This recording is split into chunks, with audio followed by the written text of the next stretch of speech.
తమిళనాడు వ్యవహారంపై AP deputy CM Pawan Kalyan స్పందిస్తూనే ఉన్నారు. తమిళనాడు డిప్యూటీ సీఎం ఉదయనిధి ఉద్దేశించి తిరుపతిలో నిర్వహించిన వారాహి బహిరంగ సభలో సంచలన వ్యాఖ్యలు చేసిన తర్వాత అటువైపు నుంచి పెద్దగా స్పందన రాలేదు. వేచి చూస్తున్నామని మాత్రమే ఉదయనిధి పేర్కొన్నారు.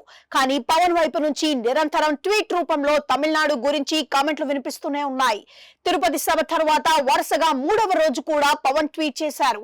ఈ సందర్భంగా ఆయన తమిళనాడును సనాతన ధర్మానికి ప్రతీకగా, వేదికగా చూపించే ప్రయత్నం చేశారు. తాజాగా చేసిన ట్వీట్ లో తమిళనాడు సిద్ధ సాధువులకు పురిటి గడ్డగా పేర్కొన్నారు. పునీత భూమి అని వ్యాఖ్యానించారు.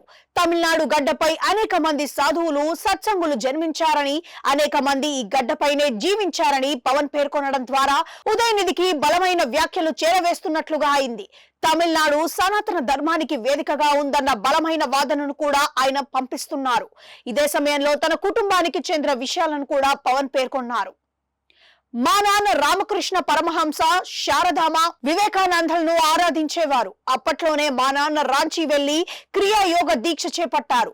తర్వాత మాకు కూడా క్రియాయోగను పరిచయం చేశారు. 1980ల చివరిలో 1990వ దశకం ఆరంభంలో మా నాన్న చెన్నైలోని శాందోమ్ వెళ్లి మహావతార్ బాబాజీ ఆశ్రమాన్ని సందర్శించారు.